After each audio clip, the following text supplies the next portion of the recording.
21. Secreción vaginal que contiene eritrocitos, decidua rayada, células epiteliales y bacterias, recibe el nombre de C. Loquios. Puerperio y loquios. 1. ¿Qué es el puerperio? Respuesta. Periodo que sigue al parto y se extiende hasta la completa involución de los órganos genitales maternos, aproximadamente 6 semanas o 40 días. 2. ¿En qué consiste la involución durante el puerperio? Respuesta. Es el proceso por el cual el útero y otros órganos reproductores vuelven a su estado físico no grávido, tamaño, forma y posición previos al embarazo. 3. Nombra y describe las 3 etapas clínicas del puerperio. Respuesta. O puerperio inmediato, primeras 24 horas postparto. Es el periodo de mayor riesgo de hemorragia. O puerperio propiamente dicho o mediato, desde el segundo día hasta el 10º día postparto. O puerperio tardío o alejado, desde el 10º día hasta la 6ª semana postparto, 40 a 45 días. O puerperio alejado, duración, se extiende desde los 45 días hasta un año después del parto. 4. ¿Qué otro nombre recibe el puerperio? Respuesta. Cuarentena. 5. ¿Qué son los loquios? Respuesta. Es el flujo vaginal normal que se produce después del parto, compuesto por sangre, moco, restos de decidua y células epiteliales desprendidas. 6. Menciona los componentes principales de los loquios. Respuesta.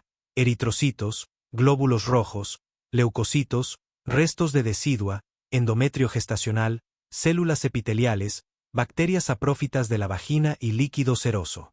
7. Describe la evolución normal de los loquios en cuanto a color, duración y contenido durante las primeras semanas. Respuesta. O loquios rojos o crudos, días 1 a 4 abundantes, de color rojo brillante, consistencia fluida. Predominan los eritrocitos. O loquios serosos o serosanguíneos, días 5 a 9 color rosado o marrón, más acuosos. Disminuye el número de eritrocitos y aumentan los leucocitos.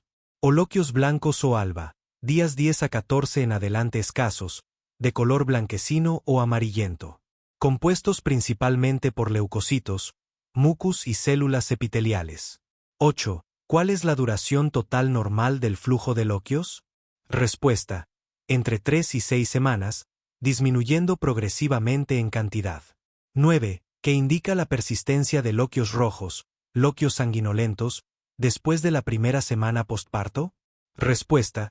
Es un signo de alarma que puede indicar una involución uterina retardada o la retención de restos placentarios. 10. ¿Qué indica un flujo de loquios fétido, maloliente? Respuesta. Es un signo característico de infección puerperal, endometritis. 11. ¿Cómo se relaciona la lactancia materna con la evolución de los loquios? Respuesta. La lactancia materna estimula la liberación de oxitocina, lo que favorece las contracciones uterinas, entuertos, y acelera la involución, acortando la duración total de los loquios. 12. Un sangrado escaso y de color blanquecino a las 3 semanas postparto. ¿Es normal? Respuesta. Sí, es normal. Corresponde a la fase de loquios alba. 13. Un sangrado abundante y rojo brillante a los 15 días postparto. ¿Es normal? ¿Qué podría indicar? Respuesta. No es normal. Es un signo de hemorragia postparto tardía, y la causa más probable es la retención de restos placentarios. 14. ¿Qué maniobra o evaluación simple se realiza para monitorizar la involución uterina y, por ende, la normalidad de los loquios? Respuesta. La palpación del fondo uterino. Se espera que el útero descienda aproximadamente 1 a 2 centímetros por día, dejando de ser palpable a nivel del pubis alrededor del día 10 a 14 postparto. Una involución lenta se asocia a loquios anormales. 22. Selecciona el esquema de tratamiento correcto para la sífilis latente de más de un año de duración o de duración desconocida. A. 3 dosis de penicilina benzatínica de 2.4 millones de unidades cada semana por 3 semanas. Guía de repaso. Sífilis. Subtema 1. Clasificación y estadios. Pregunta 1. ¿Cuáles son los 4 estadios principales de la sífilis? Respuesta. Sífilis primaria. Sífilis secundaria. Sífilis latente. Sífilis terciaria. Pregunta 2. ¿En qué se diferencia la sífilis latente temprana de la tardía? Respuesta. Sífilis latente temprana. Duración menor o igual que un año desde la infección inicial. Sífilis latente tardía. Duración un año o de fecha desconocida. Pregunta 3. ¿Qué caracteriza al estadio de sífilis primaria? Respuesta. La aparición del chancro sifilítico, úlcera única, indolora, de base limpia y bordes endurecidos, en el sitio de inoculación. Pregunta 4. Menciona al menos 3 manifestaciones clínicas comunes de la sífilis secundaria. Respuesta. Exantema maculopapular, frecuentemente en palmas y plantas. Condilomas planos. Linfadenopatía generalizada. Fiebre. Malestar general. Pérdida de cabello en parches. Alopecia en parches de piel. Pregunta 5. ¿Qué órganos se ven principalmente afectados en la sífilis terciaria? Respuesta. Sistema cardiovascular, por ejemplo, aortitis. Sistema nervioso central, neurosífilis. Piel, huesos y vísceras, gomas sifilíticas. Subtema 2. Diagnóstico y pruebas serológicas. Pregunta 6. Nombra 2 tipos de pruebas serológicas utilizadas para el diagnóstico de la sífilis. Respuesta. Pruebas no treponémicas, VDRL, Venereal Disease Research Laboratory, y RPR, Rapid Plasma Reagin. Pruebas treponémicas, FTABS, Fluorescent Treponemal Antibody Absorption, TPPA, Treponema Pallidum Particle Agglutination, pruebas de inmunoensayo. Pregunta 7. ¿Cuál es la utilidad principal de las pruebas no treponémicas, VDRL/RPR? Respuesta. Se utilizan para el cribado, el diagnóstico inicial y el seguimiento del tratamiento, ya que sus títulos, carga, disminuyen o se negativizan con el tratamiento efectivo. Pregunta 8. Una prueba treponémica positiva, como FTABS, ¿generalmente indica qué situación? Respuesta. Indica que la persona ha estado infectada por Treponema pallidum en algún momento de su vida. Estas pruebas suelen permanecer positivas de por vida, incluso después del tratamiento exitoso, por lo que no sirven para monitorizar la cura. Pregunta 9. Describe el algoritmo diagnóstico estándar para la sífilis. Respuesta. Cribado inicial con una prueba no treponémica, RPR/VDRL. Si es reactiva, se realiza una prueba treponémica confirmatoria, FTABS o TPPA. El diagnóstico se confirma cuando ambas pruebas son reactivas. Pregunta 10. ¿Qué hallazgo en el LCR es sugestivo de neurosífilis? Respuesta. Pleocitosis, aumento de glóbulos blancos. Elevación de proteínas. VDRL en LCR reactiva, es altamente específica, pero no muy sensible. Subtema 3. Tratamiento, esquema según el estadio. Pregunta 11. ¿Cuál es el tratamiento de primera línea para la sífilis primaria, secundaria y latente temprana, menor o igual que 1 año? Respuesta. Penicilina G benzatínica. 2.4 millones de unidades, intramuscular, en una sola dosis. Pregunta 12. ¿Cuál es el esquema correcto de tratamiento para la sífilis latente tardía, 1 año o duración desconocida, cardiovascular o gumatosa? Respuesta. Penicilina G benzatínica. 2.4 millones de unidades, intramuscular, una vez por semana durante 3 semanas consecutivas, dosis total, 7.2 millones de unidades. Pregunta 13. ¿Cuál es el régimen de tratamiento para la neurosífilis? Respuesta. Penicilina G cristalina acuosa, 18 a 24 millones de unidades al día, administrada en dosis de 3 a 4 millones de unidades 4 cada 4 horas, durante 10 a 14 días. Pregunta 14. En un paciente alérgico a la penicilina con sífilis primaria, secundaria o latente temprana, ¿cuál es la alternativa recomendada? Respuesta. Doxiciclina 100 mg por vía oral, 2 veces al día, durante 14 días. Otra alternativa, especialmente en embarazo, es la desensibilización a la penicilina. Pregunta 15. ¿Por qué la penicilina es el único antibiótico recomendado para el tratamiento de la sífilis en mujeres embarazadas? Respuesta. Porque es el único régimen con eficacia documentada para prevenir la transmisión congénita al feto. Las alternativas como la doxiciclina están contraindicadas. Subtema 4. Complicaciones y situaciones especiales. Pregunta 16. Define la reacción de Harish-Church-Seymer. Respuesta. Es una reacción aguda, autolimitada, que ocurre dentro de las primeras 24 horas tras iniciar el tratamiento para la sífilis. Se caracteriza por fiebre, escalofríos, mialgias, cefalea y taquicardia, debido a la liberación de antígenos treponémicos. Pregunta 17. ¿Qué es la sífilis congénita y cómo se previene? Respuesta. Es la infección por Treponema pallidum transmitida de la madre al feto durante el embarazo. Se previene con el cribado serológico universal en el primer trimestre del embarazo y el tratamiento inmediato con penicilina de las gestantes infectadas. Pregunta 18. ¿Qué criterios definen un caso de neurosífilis? Respuesta. Cualquier combinación de hallazgos clínicos, por ejemplo, demencia, alteraciones visuales, pupila de Argyll-Robertson, tabes dorsal. VDRL en LCR reactiva. Pleocitosis en LCR sin otra causa identificable en un paciente con sífilis. 23. Entidad caracterizada por dilatación cervical indolora en el segundo trimestre del embarazo con abombamiento de membranas y expulsión de producto inmaduro. B. Incompetencia ístmico-cervical. Incompetencia ístmico-cervical. Definición y conceptos básicos. 1. ¿Qué es la incompetencia ístmico-cervical? Defecto funcional del cérvix que resulta en incapacidad para mantener el embarazo hasta el término, caracterizado por dilatación cervical indolora en el segundo trimestre. 2. ¿En qué trimestre del embarazo típicamente se manifiesta la incompetencia cervical? Segundo trimestre, generalmente entre las 16 a 24 semanas de gestación. 3. ¿Cuál es el mecanismo fisiopatológico principal en la incompetencia cervical? Incapacidad del cérvix para permanecer cerrado bajo la presión intrauterina creciente, llevando a dilatación progresiva e indolora. Características clínicas. 4.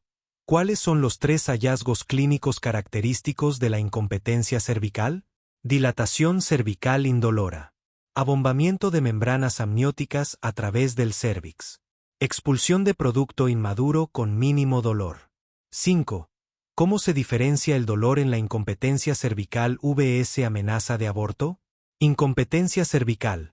Dilatación indolora o con molestia mínima. Amenaza de aborto. Dolor cólico intenso y sangrado. 6. ¿Qué significa abombamiento de membranas en el contexto de incompetencia cervical? Protrusión de la bolsa amniótica a través del cérvix dilatado, visible en examen especular. 7. ¿En qué rango de edad gestacional típicamente ocurre el parto en pacientes con incompetencia cervical no tratada? Entre 18 a 28 semanas de gestación. Factores de riesgo y etiología. 8. ¿Cuáles son los principales factores de riesgo traumáticos para incompetencia cervical? Legrado uterino instrumental previo, especialmente si traumático. Conización cervical amplia. Desgarros cervicales obstétricos previos. Amputación cervical. 9. ¿Qué procedimientos quirúrgicos cervicales predisponen a incompetencia cervical? Conización cervical. Escisión electroquirúrgica, LEEP/diagonal JETS. Amputación cervical. Dilataciones cervicales repetidas. 10. ¿Qué condiciones congénitas se asocian con incompetencia cervical? Exposición a DES, dietilestilbestrol, inútero. Anomalías mullerianas, útero tabicado, didelfo. Tejido conectivo anormal, síndrome de Ehlers-Danlos. 11. ¿Qué hallazgo ecográfico del segundo trimestre predice riesgo de incompetencia cervical? Longitud cervical acortada, 25 milímetros, antes de las 24 semanas. Diagnóstico. 12. ¿Cuál es el método diagnóstico más utilizado para evaluar incompetencia cervical? Ecografía transvaginal para medición de longitud cervical. 13. ¿Qué longitud cervical se considera anormal en el segundo trimestre? Menos de 25 milímetros entre las 16 a 24 semanas. 14. ¿Qué hallazgos en el examen físico sugieren incompetencia cervical? Dilatación cervical en ausencia de contracciones. Membranas amnióticas visibles a través del cérvix. Borramiento cervical significativo. 15. ¿Cómo se diferencia el diagnóstico de incompetencia cervical vs amenaza de parto pretérmino? Incompetencia cervical. Dilatación indolora, sin contracciones. Amenaza de parto pretérmino. Contracciones regulares dolorosas. Diagnóstico diferencial. 16. ¿Cómo se diferencia la incompetencia cervical del embarazo ectópico? Embarazo ectópico. Dolor abdominal agudo, sangrado, masa anexial, generalmente en primer trimestre. Incompetencia cervical. Segundo trimestre, indolora, con dilatación cervical. 17. ¿Qué características diferencian la incompetencia cervical de la amenaza de aborto? Amenaza de aborto. Primer trimestre, sangrado, dolor cólico. Incompetencia cervical. Segundo trimestre, indolora, membranas abombadas. 18. ¿Cómo se distingue el aborto incompleto de la incompetencia cervical? Aborto incompleto. Restos ovulares en cavidad uterina, sangrado abundante, dolor. Incompetencia cervical. Feto vivo, membranas intactas pero protruyendo. Manejo y tratamiento. 19. ¿Cuál es el tratamiento quirúrgico de elección para la incompetencia cervical? Cerclaje cervical, sutura cervical de emergencia o profiláctica. 20. ¿En qué situaciones está indicado el cerclaje cervical profiláctico? Historia de mayor o igual que 3 pérdidas en segundo trimestre. Historia de incompetencia cervical confirmada. Pacientes con alto riesgo, conización amplia previa, exposición a DES. 21. ¿Qué tipos de cerclaje cervical existen? McDonald, más común, transvaginal. Sirotcar, transvaginal, más complejo. Cerclaje abdominal, vía abdominal, para casos seleccionados. 22. ¿Hasta qué edad gestacional máximo suele realizarse el cerclaje? Generalmente hasta las 24 a 26 semanas, antes de la viabilidad fetal. 23. ¿Qué medidas coadyuvantes se emplean junto con el cerclaje? Reposo relativo. Progesterona vaginal. Tocólisis si hay contracciones. Antibióticos si hay infección. 24. ¿Cuándo se retira el cerclaje cervical? Entre las 36 a 37 semanas de gestación, o antes si hay trabajo de parto, rotura de membranas o infección. Complicaciones. 25. ¿Cuáles son las principales complicaciones del cerclaje cervical? Rotura prematura de membranas. Corioamnionitis. Trauma cervical, desgarros, hemorragia. Parto pretérmino. Fallo del cerclaje. 26. ¿Qué signos indican necesidad de retirar el cerclaje anticipadamente? Trabajo de parto establecido. Rotura de membranas. Sangrado vaginal significativo. Infección intraamniótica. 27. ¿Qué estrategia de monitoreo se recomienda para pacientes de alto riesgo? Ecografías seriadas cada 2 semanas desde la semana 16 hasta la 24 para medir longitud cervical. 28. ¿En qué pacientes está indicada la progesterona como prevención? Mujeres con longitud cervical 25 milímetros en el segundo trimestre. Historia de parto pretérmino previo. 24. Cuando se administra sulfato de magnesio para el manejo de la preeclampsia es indispensable evaluar la función respiratoria, el reflejo rotuliano, la función renal, entre otras. De las siguientes concentraciones plasmáticas de sulfato de magnesio, seleccione la que es capaz de la desaparición de los reflejos rotulianos. C. 10 mEq/L. Sulfato de magnesio en preeclampsia. Farmacología del sulfato de magnesio. 1. ¿Cuál es el mecanismo de acción principal del sulfato de magnesio en preeclampsia? Compite con el calcio en la unión a receptores, reduciendo la liberación de acetilcolina en la placa neuromuscular. Actúa como bloqueador de canales de calcio en el SNC. Disminuye la excitabilidad neuronal y produce vasodilatación. 2. ¿Qué efectos vasculares produce el sulfato de magnesio? Vasodilatación cerebral, uterina y sistémica. Mejora el flujo sanguíneo uteroplacentario. Disminuye la resistencia vascular periférica. 3. ¿Cómo se excreta el sulfato de magnesio del organismo? Principalmente por vía renal, 95%. La excreción depende de la función glomerular. En insuficiencia renal, se acumula rápidamente. Niveles plasmáticos y efectos. 4. ¿Cuál es el rango terapéutico de sulfato de magnesio en mEq/L? 4 a 8 mEq/L, equivalente a 4.8 a 9.6 mg/dl. 5. ¿A qué concentración desaparecen los reflejos rotulianos? 8 a 12 mEq/L, típicamente alrededor de 10 mEq/L. 6. ¿Qué efectos ocurren entre 4 a 8 mEq/L? Nivel terapéutico, efecto anticonvulsivante. Prevención y tratamiento del estado eclámptico. 7. ¿A qué nivel se produce depresión respiratoria? 12 a 15 mEq/L. Comienza la depresión respiratoria. 15 mEq/L. Paro respiratorio. 8. ¿Cuál es la concentración letal de sulfato de magnesio? 25 mEq/L. Paro cardíaco. Monitorización y evaluación. 9. ¿Qué parámetros deben monitorizarse durante la infusión? Reflejos rotulianos, cada 1 a 2 horas. Frecuencia respiratoria, 12-14 respiraciones/minuto. Diuresis, 25-30 ml/hora o 100 ml/4 horas. Nivel de conciencia. 10. ¿Por qué es esencial evaluar la función renal? Porque el magnesio se elimina por vía renal.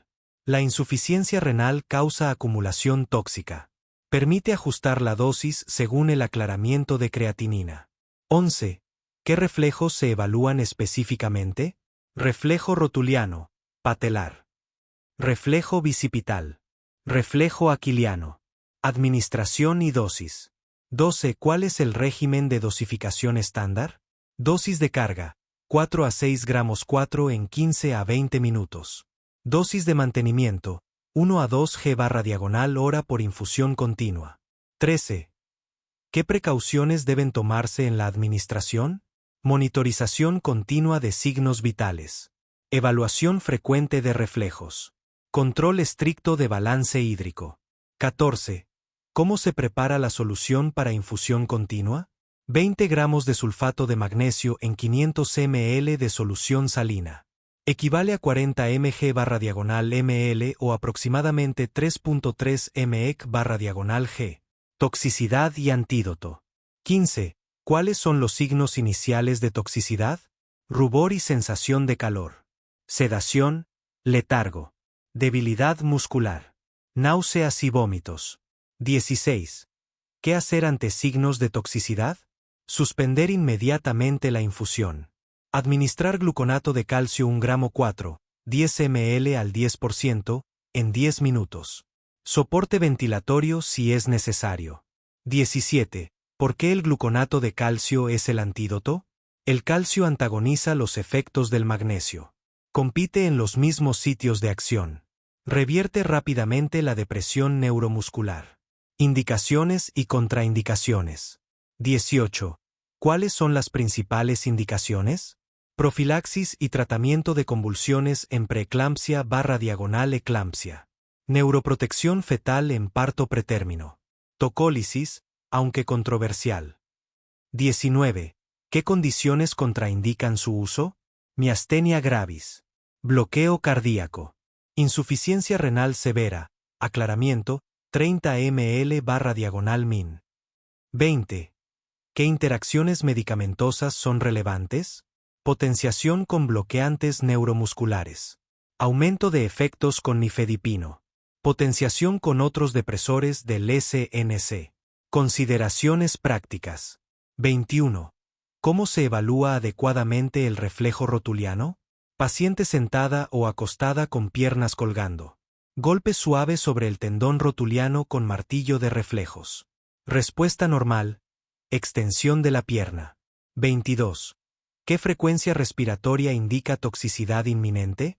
12 respiraciones por minuto. Respiración superficial o irregular. 23. ¿Por qué es importante el monitoreo de diuresis? Indica función renal adecuada. 100 ml cada 4 horas sugiere acumulación. Permite detectar precozmente deterioro renal. 24. ¿Qué parámetros definen la suspensión inmediata? Reflejos rotulianos ausentes. Frecuencia respiratoria, 12/min. Diuresis, 25 ml/hora. Signos de depresión del SNC. 25. Seleccione la respuesta correcta para la definición de la placenta de implantación baja. C. Se implanta en el segmento uterino inferior y el borde placentario no cubre el orificio cervical interno. Placenta de implantación baja y acretismo. Subtema 1. Definición y clasificación de la placenta de implantación baja, placenta previa. Pregunta 1. ¿Qué es la placenta de implantación baja o placenta previa? Respuesta. Es la implantación de la placenta en el segmento uterino inferior, en lugar del fondo uterino. Pregunta 2. ¿Cómo se clasifica la placenta previa según su relación con el orificio cervical interno, OCI? Respuesta. Se clasifica en placenta previa completa o total. Cubre completamente el OCI. Placenta previa parcial. Cubre parcialmente el OCI. Placenta previa marginal. Su borde llega hasta el borde del OCI, pero no lo cubre. Placenta de implantación baja. Se inserta en el segmento inferior, pero el borde placentario se encuentra a menos de 2 centímetros del OCI, sin cubrirlo. Pregunta 3. Según la Federación Internacional de Ginecología y Obstetricia, FIGO, ¿cuál es el punto de corte en centímetros para diagnosticar una placenta de implantación baja en una ecografía? Respuesta. El borde placentario se encuentra a menos de 2 centímetros del orificio cervical interno. Pregunta 4. ¿Cuál es la diferencia clave entre una placenta previa marginal y una placenta de implantación baja? Respuesta. En la placenta previa marginal, el borde placentario llega justo al borde del orificio cervical interno. En la placenta de implantación baja, el borde placentario está cerca, a menor que 2 centímetros, pero no contacta con el borde del OCI. Pregunta 5. ¿Por qué el diagnóstico de placenta previa puede cambiar a lo largo del embarazo? Respuesta. Por el fenómeno de migración placentaria. A medida que el útero crece y se forma el segmento uterino inferior, la placenta puede alejarse del orificio cervical interno. Subtema 2. Epidemiología y factores de riesgo. Pregunta 6. Mencione 3 factores de riesgo maternos clásicos para el desarrollo de una placenta de implantación baja. Respuesta. Edad materna avanzada, 35 años. Multiparidad, número elevado de partos previos. Tabaquismo. Pregunta 7. ¿Qué antecedentes quirúrgicos uterinos son factores de riesgo importantes para la placenta previa? Respuesta. Cesárea anterior. Legrado uterino, raspado. Miomectomía, cirugía para extraer miomas. Cualquier cirugía que deje una cicatriz en el endometrio. Pregunta 8. ¿Cómo se relaciona el número de cesáreas previas con el riesgo de placenta previa? Respuesta. A mayor número de cesáreas previas, mayor es el riesgo. El riesgo aumenta significativamente después de 2 o más cesáreas. Pregunta 9. ¿La presencia de una placenta previa en un embarazo anterior es un factor de riesgo para recurrir en un embarazo futuro? Respuesta. Sí, es un factor de riesgo conocido. Subtema 3. Presentación clínica y diagnóstico. Pregunta 10. ¿Cuál es el signo clínico cardinal y más frecuente de la placenta previa? Respuesta. Hemorragia genital indolora, sangrado vaginal de aparición súbita, de color rojo brillante, y sin dolor asociado, generalmente en el tercer trimestre. Pregunta 11. ¿Por qué el sangrado en la placenta previa suele ser indoloro y de color rojo brillante? Respuesta. Es indoloro porque no hay desprendimiento de la placenta sana, no hay hematoma retroplacentario. Es rojo brillante porque la sangre proviene directamente de los vasos maternos del segmento inferior, que se desgarran con la dilatación o los cambios del cuello uterino, y sale al exterior sin tiempo para coagularse o oscurecerse. Pregunta 12. ¿En qué momento del embarazo suele manifestarse clínicamente la placenta previa? Respuesta. Habitualmente en el tercer trimestre, especialmente después de la semana 28 a 32, cuando el segmento uterino inferior se forma y adelgaza. Pregunta 13. ¿Cuál es el método de imagen de primera elección y más seguro para diagnosticar y clasificar la placenta previa? Respuesta. La ecografía transvaginal. Es más precisa que la ecografía abdominal para visualizar la relación entre el borde placentario y el orificio cervical interno. Pregunta 14. ¿Qué maniobra o examen físico está absolutamente contraindicado ante la sospecha de placenta previa? Respuesta. El tacto vaginal, ya que puede provocar una hemorragia masiva al desprender manualmente parte de la placenta. Pregunta 15. Mencione 2 complicaciones maternas graves asociadas a la placenta previa. Respuesta. Hemorragia anteparto y posparto masiva.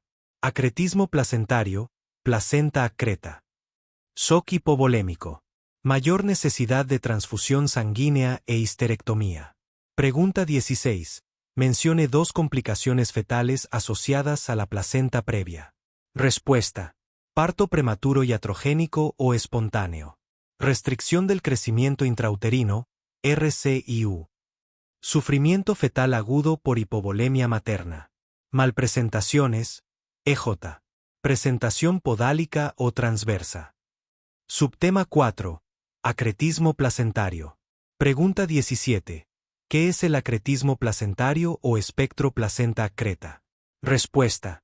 Es un trastorno de la implantación placentaria caracterizado por una adherencia anormalmente firme de la placenta a la pared uterina, debido a un defecto en la decidua basal.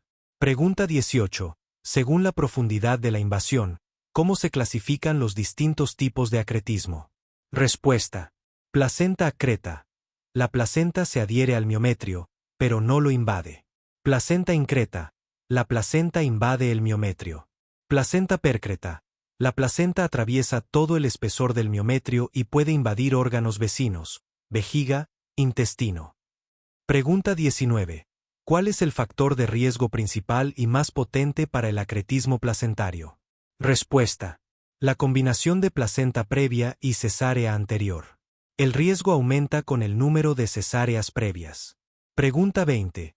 ¿Cuál es el hallazgo ecográfico clave, signo, para sospechar un acretismo placentario? Respuesta. La pérdida del espacio claro retroplacentario, también llamado espacio libre o clear space, entre la placenta y la pared uterina. 26. Valvulopatía cardíaca con tendencia a la mejoría clínica en la paciente embarazada, dado que la función ventricular mejora como resultado de la disminución de la postcarga. A. Insuficiencia mitral. Guía de repaso. Valvulopatías cardíacas en el embarazo. Fisiología cardiovascular en el embarazo. 1. ¿Qué cambios hemodinámicos principales ocurren durante el embarazo? Aumento del volumen plasmático, 40 a 50%. Aumento del gasto cardíaco, 30 a 50%. Disminución de la resistencia vascular sistémica. Disminución leve de la presión arterial. 2. ¿Cómo afecta el embarazo a la postcarga ventricular? Disminuye la postcarga debido a vasodilatación periférica. Reducción de la resistencia vascular sistémica por efecto hormonal. 3. ¿Qué efecto tiene la disminución de postcarga en las valvulopatías regurgitantes? Mejora el flujo anterógrado. Reduce la fracción regurgitante. Mejora la función ventricular. Valvulopatías y su comportamiento en el embarazo. 4. ¿Qué valvulopatías tienden a mejorar durante el embarazo y por qué? Insuficiencia mitral y insuficiencia aórtica. Razón. Disminución de la postcarga reduce la regurgitación. 5. ¿Qué valvulopatías tienden a empeorar durante el embarazo? Estenosis mitral. Estenosis aórtica grave. Estenosis pulmonar grave. 6. ¿Por qué la estenosis mitral se descompensa en el embarazo? Aumento de la frecuencia cardíaca disminuye el tiempo de llenado diastólico. Aumento del volumen plasmático eleva la presión auricular izquierda. Mayor riesgo de edema pulmonar. Insuficiencia mitral en el embarazo. 7. ¿Cuál es el mecanismo de mejoría de la insuficiencia mitral en el embarazo? Disminución de la resistencia vascular sistémica. Reducción del gradiente de presión entre V y AI. Disminución del volumen regurgitante. 8. ¿Qué hallazgos esperarías en una paciente con IM que mejora en el embarazo? Disminución del soplo regurgitante. Mejoría de los síntomas de congestión pulmonar. Mejoría de la tolerancia al ejercicio. Estenosis mitral en el embarazo. 9. ¿Por qué la estenosis mitral es peligrosa en el embarazo? El aumento de la frecuencia cardíaca acorta la diástole. Disminuye el tiempo para llenado ventricular a través de válvula estrecha. Aumenta el gradiente transmitral y presión capilar pulmonar. 10. ¿Cuál es la complicación más temida en estenosis mitral durante el embarazo? Edema agudo de pulmón. Fibrilación auricular con respuesta ventricular rápida. Estenosis aórtica. 11. ¿Por qué la estenosis aórtica grave no mejora con el embarazo? Es una lesión fija de gradiente. No se beneficia de la disminución de postcarga. El gasto cardíaco está fijo y no puede aumentar adecuadamente. 12. ¿Qué complicaciones puede presentar estenosis aórtica en el embarazo? Síncope, angina, insuficiencia cardíaca, muerte súbita, valvulopatías derechas. 13. ¿Cómo se comporta la estenosis pulmonar en el embarazo? Generalmente bien tolerada si no es grave. En casos graves, puede haber falla ventricular derecha. No mejora significativamente con los cambios del embarazo. Fisiopatología específica. 14. ¿Qué mecanismo explica la mejoría de la insuficiencia aórtica en el embarazo? Disminución de la resistencia vascular sistémica. Reducción del volumen regurgitante. Mejoría del flujo anterógrado. 15.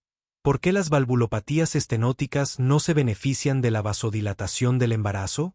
El gradiente a través de la válvula está fijo. El área valvular no cambia. El problema principal es el flujo a través de un orificio fijo. Consideraciones terapéuticas. 16. ¿Qué medicamentos están contraindicados en valvulopatías del embarazo? ISA y ARA2, teratogénicos. Estatinas. Varfarina en primer trimestre, riesgo embriopatía. 17. ¿Cuándo está indicada la intervención valvular durante el embarazo? Síntomas refractarios a tratamiento médico. Deterioro hemodinámico grave. Preferiblemente en segundo trimestre. Valvuloplastia percutánea cuando está indicada. 27. Escoja la respuesta correcta en relación con el cáncer de mama. B. El antecedente familiar de cáncer de mama aumenta el riesgo de padecer la enfermedad. Guía de repaso. Cáncer de mama. Epidemiología y factores de riesgo. 1. ¿Cuál es la incidencia del cáncer de mama a nivel mundial? Representa el cáncer más frecuente en mujeres a nivel global. Aproximadamente 1 de cada 8 mujeres desarrollará cáncer de mama a lo largo de su vida. 2. ¿Qué lugar ocupa el cáncer de mama como causa de muerte por cáncer en mujeres? Primera causa de muerte por cáncer en mujeres a nivel mundial. En algunos países desarrollados, el cáncer de pulmón puede superarlo. 3. ¿A qué edad aumenta significativamente la incidencia de cáncer de mama? A partir de los 40 a 45 años. El riesgo aumenta progresivamente con la edad. 4. ¿Cómo influye el antecedente familiar en el riesgo de cáncer de mama? Aumenta significativamente el riesgo, especialmente con familiares de primer grado. El riesgo es mayor cuando el diagnóstico familiar fue a edad temprana. 5. ¿Qué factores hormonales aumentan el riesgo de cáncer de mama? Menarquía precoz, 12 años. Menopausia tardía, 55 años. Primera gestación tardía, 30 años. Terapia hormonal sustitutiva prolongada. 6. ¿Qué mutaciones genéticas se asocian con mayor riesgo de cáncer de mama? BRCA1 y BRCA2, mayor riesgo. TP53, TEN, CDH1. PALB2, CHEK2, ATM, riesgo moderado. Localización y características clínicas. 7. ¿Cuál es la localización más frecuente del cáncer de mama? Cuadrante superior externo, aproximadamente 50% de los casos. Seguido de la región central/diagonal retroareolar. 8. ¿Cuáles son los hallazgos clínicos más frecuentes en el cáncer de mama?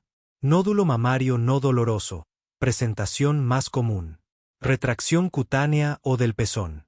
Cambios en la piel, edema, ulceración. Secreción por el pezón, especialmente sanguinolenta. 9. ¿Qué signos indican enfermedad local avanzada? Piel de naranja, PAUD orange. Nódulos cutáneos satélites. Retracción o fijación del pezón. Tumor fijo a pared torácica. Prevención y screening. 21. ¿A qué edad debe iniciarse el screening mamográfico en población general? 40 a 50 años. Varía según guías. Anual o bienal según protocolos. 22. ¿Qué mujeres requieren screening más precoz o intensivo? Portadoras de mutaciones BRCA. Antecedente familiar de cáncer de mama en primer grado. Antecedente personal de radiación torácica. 23. ¿Qué medidas de prevención primaria existen para mujeres de alto riesgo? Quimioprofilaxis con tamoxifeno o raloxifeno. Mastectomía profiláctica bilateral, en casos seleccionados. Oforectomía profiláctica, en mutaciones BRCA. 24. ¿Qué porcentaje de cánceres detecta la exploración física complementaria a mamografía? Detecta un pequeño porcentaje adicional no visible en mamografía. No reemplaza a los estudios de imagen. Tratamiento. 25. ¿Cuáles son las opciones quirúrgicas para el cáncer de mama temprano? Cirugía conservadora, tumorectomía diagonal o adrantectomía, y radioterapia. Mastectomía, simple o radical modificada. 26. ¿Cuándo está indicada la biopsia de ganglio centinela? En tumores clínicamente número 1, sin adenopatías palpables. Alternativa a la linfadenectomía axilar completa. 27. ¿Qué tipos de radioterapia se emplean en cáncer de mama? Externa. Sobre mama diagonal, pared torácica y áreas ganglionares. Braquiterapia. Boost de dosis en lecho tumoral. 28. ¿Cómo se selecciona la terapia sistémica adyuvante? Según subtipo molecular, estadio y factores de riesgo. Quimioterapia, hormonoterapia, terapia anti-HER2. 29. ¿Qué fármacos se usan en hormonoterapia? Tamoxifeno, pre- y posmenopáusicas. Inhibidores de aromatasa, posmenopáusicas. Situaciones especiales. 35. ¿Qué es el cáncer de mama inflamatorio? Variante clínica agresiva. Caracterizado por eritema, edema y calor. Diagnóstico clínico y biopsia cutánea. 36. ¿Cómo se maneja el cáncer de mama durante el embarazo? Cirugía posible en cualquier trimestre. Quimioterapia posible a partir del segundo trimestre. Radioterapia y hormonoterapia contraindicadas. 37. ¿Qué particularidades tiene el cáncer de mama en el varón? 1% de todos los cánceres de mama. Mayor edad al diagnóstico. Peor pronóstico por diagnóstico tardío. 38. ¿Qué síndromes paraneoplásicos se asocian a cáncer de mama? Dermatomiositis. Síndrome de Cushing, por producción ectópica de ACTH. Hipercalcemia. 28. Escoja la respuesta correcta con relación a la endometriosis. C. La supresión de la función ovárica reduce el dolor asociado a endometriosis. Endometriosis. Definición y epidemiología. 1. ¿Qué es la endometriosis? Enfermedad estrógeno-dependiente caracterizada por la presencia de tejido endometrial, glándulas y estroma, fuera de la cavidad uterina. 2. ¿En qué grupo etario es más frecuente la endometriosis? Mujeres en edad reproductiva, 25 a 35 años, con diagnóstico frecuente entre los 30 a 44 años. 3. ¿Qué porcentaje de mujeres en edad reproductiva afecta la endometriosis? Aproximadamente 6 a 10% de las mujeres en edad reproductiva. 4. ¿Qué porcentaje de mujeres con infertilidad tienen endometriosis? 25 a 50% de mujeres con infertilidad. 5. ¿Qué porcentaje de mujeres con dolor pélvico crónico tienen endometriosis? 35 a 50% de mujeres con dolor pélvico crónico. Etiología y fisiopatología. 6. Mencione las principales teorías sobre la patogénesis de la endometriosis. Teoría de la menstruación retrógrada, de Sampson. Metaplasia celómica. Diseminación linfática y vascular. Teoría de las células madre. 7. ¿En qué consiste la teoría de la menstruación retrógrada? Postula que durante la menstruación, células endometriales fluyen en dirección retrógrada por las trompas de falopio hacia la cavidad peritoneal, donde se implantan y proliferan. 8. ¿Qué factores explican por qué no todas las mujeres desarrollan endometriosis si la menstruación retrógrada es común? Factores inmunológicos, genéticos, hormonales y ambientales que favorecen la implantación y supervivencia del tejido endometrial. 9. ¿Qué papel juegan los estrógenos en la endometriosis? Promueven el crecimiento y mantenimiento de los implantes endometriósicos mediante estimulación de la aromatasa y producción local de estrógenos. 10. ¿Cómo contribuye la inflamación en la fisiopatología de la endometriosis? Crea un microambiente con citoquinas proinflamatorias, factores de crecimiento y angiogénesis que favorece la implantación y crecimiento de los implantes. Localizaciones y clasificación. 11. ¿Cuáles son las localizaciones más frecuentes de la endometriosis? Ovarios, endometriomas. Ligamentos uterosacros. Fondo de saco de Douglas. Peritoneo pelviano. Tabique rectovaginal. 12. ¿Qué es un endometrioma? Quiste ovárico formado por tejido endometrial, con contenido hemático oscuro, quiste de chocolate. 13. ¿Qué es la endometriosis profunda? Infiltración del tejido endometriósico, 5 mm en el peritoneo pelviano, afectando frecuentemente ligamentos uterosacros, vagina, vejiga o intestino. 14. Según la ASRM, ¿en qué estadio se clasifica la endometriosis? Estadio I, mínima, 2, leve, 3, moderada, 4, severa, basado en extensión, adherencias y afectación de estructuras. 15. ¿Qué localizaciones extrapélvicas puede tener la endometriosis? Cicatrices quirúrgicas, ombligo, diafragma, pleura, pulmón, menos frecuente. Manifestaciones clínicas. 16.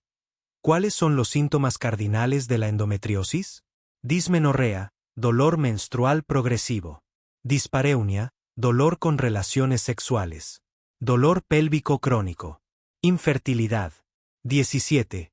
¿Qué características tiene el dolor en la endometriosis? Dismenorrea secundaria progresiva, dolor cíclico pero puede volverse crónico, mejora con embarazo o menopausia. 18. ¿Cómo se manifiesta la endometriosis intestinal? Dismenorrea, dolor con defecación, disquesia, diarrea/diagonal estreñimiento cíclico, rectorragia cíclica. 19. ¿Cómo se manifiesta la endometriosis vesical? Disuria, polaquiuria, hematuria cíclica, dolor suprapúbico. 20. ¿Qué hallazgos puede haber en el examen físico en endometriosis? Dolor a la movilización uterina, nódulos dolorosos en fondos de saco vaginal, anexos engrosados/diagonal dolorosos, útero fijo o retrovertido. Diagnóstico. 21. ¿Cuál es el gold estándar para el diagnóstico de endometriosis? Laparoscopía con visualización directa y confirmación histológica. 22. ¿Qué estudios de imagen son útiles en el diagnóstico de endometriosis? Ultrasonido transvaginal, endometriomas, afectación anexial. Resonancia magnética pélvica, endometriosis profunda, localizaciones atípicas. 23. ¿Qué marcadores séricos pueden estar elevados en endometriosis? K125, poco específico, puede elevarse moderadamente. 24. ¿Qué hallazgos ecográficos sugieren endometrioma? Quiste anexial uni o bilateral con contenido homogéneo de baja ecosugenicidad, vidrio esmerilado. 25. ¿En qué casos está indicada la laparoscopía diagnóstica? Sospecha clínica con síntomas refractarios a tratamiento médico, infertilidad inexplicada, masas anexiales sospechosas. Tratamiento médico. 26. ¿Cuáles son los objetivos del tratamiento médico de la endometriosis? Aliviar el dolor, reducir progresión de implantes, preservar/diagonal mejorar fertilidad. 27. Mencione las opciones de tratamiento médico para endometriosis. AINES, anticonceptivos hormonales combinados, progestágenos, análogos de GnRH, antagonistas de GnRH, danazol, acetato de medroxiprogesterona. 28. ¿Cómo actúan los análogos de GnRH en la endometriosis? Supresión de la producción de estrógenos ováricos, induciendo un estado de pseudomenopausia y atrofia de implantes. 29. ¿Qué efectos adversos tienen los análogos de GnRH? sofocos, sudoración, sequedad vaginal, pérdida de densidad ósea, con uso prolongado, 6 meses. 30. ¿Qué es la terapia ADVAC y cuándo se usa? Administración concurrente de estrógenos / progestágenos a bajas dosis con análogos de GnRH para reducir efectos adversos sin comprometer eficacia. 31. ¿El tratamiento médico mejora la fertilidad en endometriosis? No, la supresión ovárica no mejora la fertilidad. Puede postergar oportunidades de embarazo. Aspectos específicos. 32. ¿Qué es la adenomiosis? Presencia de tejido endometrial dentro del miometrio, diferente a endometriosis pero puede coexistir. 33. ¿La endometriosis mejora con el embarazo? Temporalmente por amenorrea, pero puede recurrir después del parto. 34. ¿La endometriosis mejora con la menopausia? Generalmente sí, por disminución de estrógenos, pero puede persistir con terapia hormonal. 35. ¿Qué abordaje se recomienda para la endometriosis en adolescentes? Alta sospecha clínica, tratamiento médico inicial, AINES y anticonceptivos hormonales, cirugía conservadora si refractaria. 29. En la atención de la paciente en el puerperio inmediato, el tono uterino y el periné se valoran con frecuencia. La presión arterial y el pulso materno se toman y se registran de inmediato después del parto. En el seguimiento clínico, ¿con qué frecuencia se toman durante las 2 primeras horas? D. Cada 15 minutos. Atención en el puerperio inmediato. A valoración del tono uterino. 1. ¿Qué se evalúa específicamente al valorar el tono uterino en el puerperio inmediato? Se evalúa que el útero esté contraído y firme. Se localiza el fondo uterino para verificar su altura. Se verifica que no exista atonía uterina que pueda causar hemorragia. 2. ¿Por qué es fundamental la valoración del tono uterino inmediatamente después del parto? Porque un útero contraído comprime los vasos sanguíneos del lugar de inserción placentaria. Previene la hemorragia posparto por atonía uterina. Es el principal mecanismo para controlar el sangrado después del alumbramiento. 3. ¿Cómo se describe un útero con adecuado tono posparto? Se palpa como una estructura firme y contraída. El fondo uterino se encuentra a nivel del ombligo o ligeramente por debajo. No está blando o baggy, como masa pastosa. Ve valoración del periné. 4. ¿Qué aspectos incluye la valoración del periné en el puerperio inmediato? Inspección visual de episiotomía o desgarros. Evaluación de hematomas vulvares o vaginales. Verificación de integridad de labios mayores y menores. Control de sangrado excesivo. 5. ¿Cuál es la frecuencia recomendada para valorar el periné durante las primeras 2 horas posparto? Cada 15 minutos junto con la toma de signos vitales. Siempre que se realice masaje uterino. Con cada cambio de compresa sanitaria. Se monitoreo de signos vitales. 6. ¿Con qué frecuencia se toman y registran la presión arterial y el pulso materno durante las primeras 2 horas del puerperio inmediato? Cada 15 minutos durante las primeras 2 horas. 7. ¿Qué cambios en los signos vitales podrían indicar una hemorragia posparto? Taquicardia, aumento de frecuencia cardíaca. Hipotensión, disminución de presión arterial. Pulso débil y filiforme. Palidez y diaforesis. 8. ¿Por qué es crucial el monitoreo frecuente de signos vitales en el puerperio inmediato? Para detectar precozmente signos de shock hipovolémico. Permite intervención temprana ante complicaciones. El 80% de las hemorragias posparto ocurren en las primeras 2 horas. De frecuencia de monitorización. 9. ¿Cuál es el protocolo estándar para la frecuencia de valoración integral durante el puerperio inmediato? Cada 15 minutos durante las primeras 2 horas. Incluye tono uterino, periné, signos vitales y sangrado vaginal. 10. ¿En qué circunstancias se debe aumentar la frecuencia de monitorización? Cuando se identifiquen factores de riesgo para hemorragia.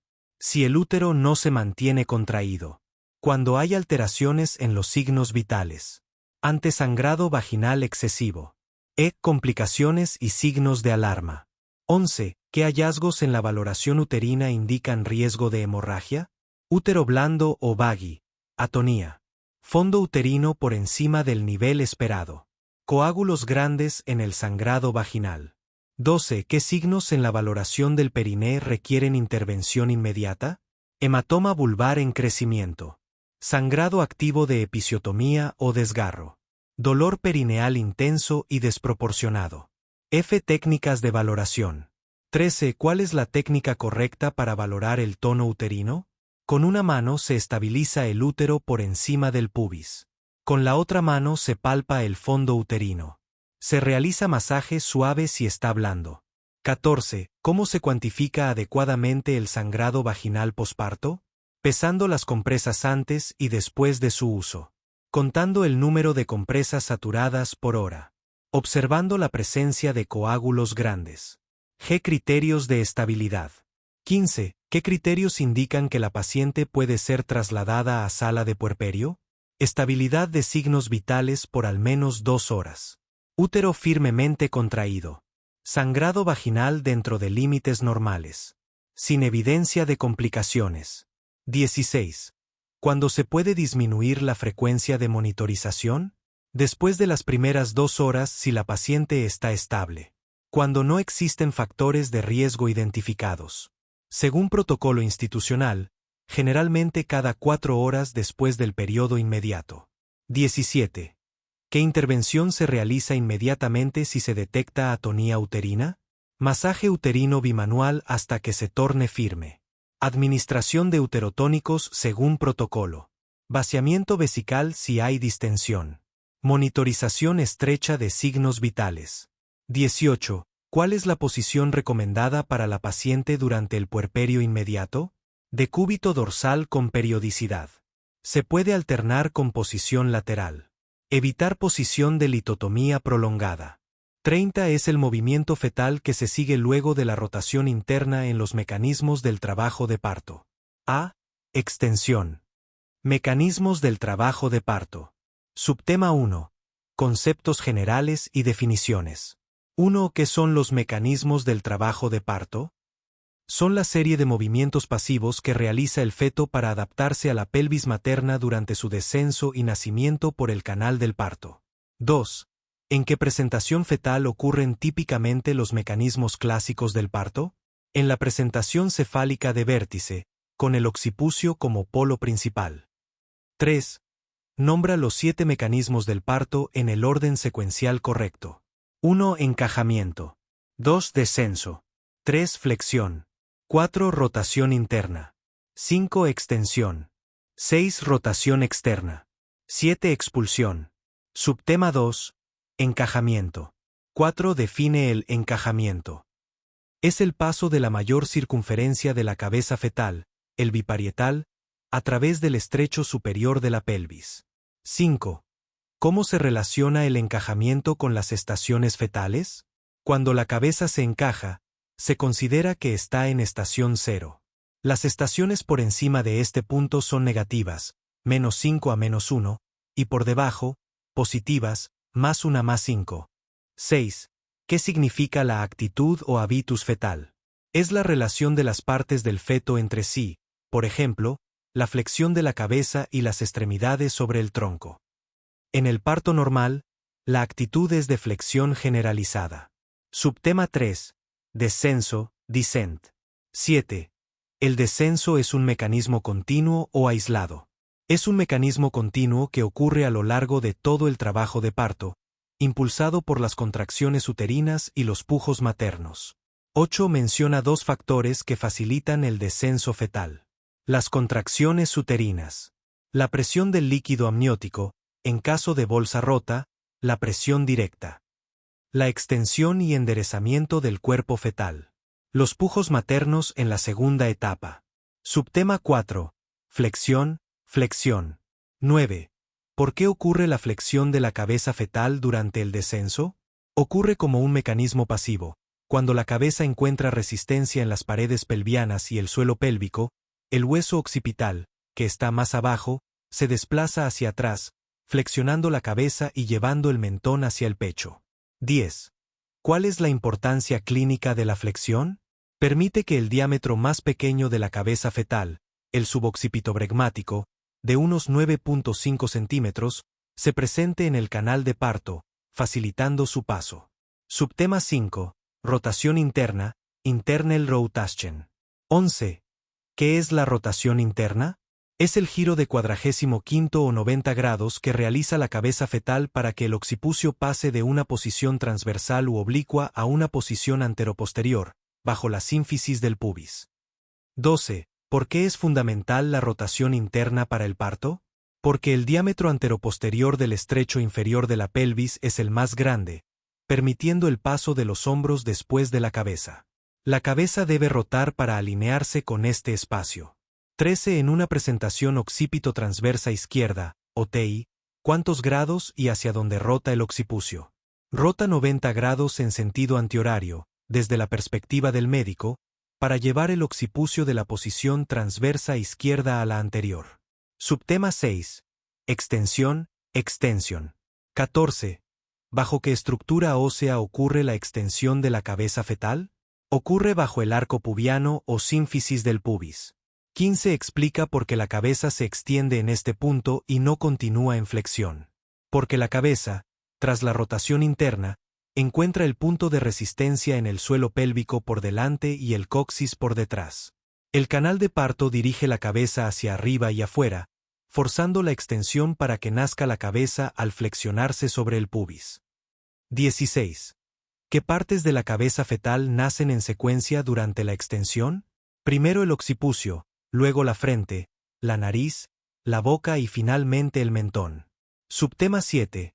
Rotación externa, External Rotation, y restitución. 17. ¿Qué es la rotación externa, o restitución? Es el giro de la cabeza fetal de vuelta a su posición original, por ejemplo, 45 grados hacia el lado del que provino, para desenroscarse y alinearse con los hombros, que aún están en el canal de parto. 18. ¿Qué evento sigue inmediatamente a la rotación externa? El nacimiento de los hombros. La cabeza, al rotar externamente, indica que los hombros, que tenían un diámetro bisacromial, han completado su rotación interna en la pelvis y están listos para nacer.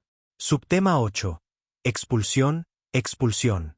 19. Describe el mecanismo de la expulsión. Es el nacimiento del cuerpo fetal. Primero nace el hombro anterior, bajo la sínfisis del pubis, y luego el hombro posterior, sobre el periné, seguido del resto del cuerpo sin dificultad. Subtema 9. Preguntas de integración y aplicación clínica. 20. Si un feto está en posición occipito posterior, por ejemplo, ODP, ¿qué complicación mecánica puede ocurrir y cómo se suele resolver? Puede ocurrir un parto en occipito posterior, que a menudo resulta en un trabajo de parto más prolongado y dolor de espalda, back labor. En muchos casos, la cabeza realiza una rotación interna larga de 135 para llegar a la posición anterior, o puede nacer en posición posterior. 21. ¿En qué mecanismo se produce el fenómeno conocido como coronación? En el mecanismo de extensión. La coronación es el momento en que la mayor circunferencia de la cabeza fetal, el biparietal, está rodeada por el anillo vulvar y ya no retrocede entre contracciones. 22. ¿Cuál es el único mecanismo que no es un movimiento de la cabeza fetal? La expulsión, ya que es el nacimiento del cuerpo completo. 23. Relaciona. Después de la rotación interna, el siguiente movimiento es guión bajo, y después de este, viene guión bajo. Después de la rotación interna, el siguiente movimiento es extensión, y después de este, viene rotación externa. 24. Un examen vaginal revela una estación fetal de +3. ¿Qué indica esto sobre el descenso? Indica que la presentación fetal, generalmente la cabeza, ha descendido bien en la pelvis y está a 3 centímetros por debajo de las espinas ciáticas. El parto es inminente. 25. ¿Qué mecanismo del parto está directamente facilitado por la forma de J o herradura del sacro y el coxis? La rotación interna.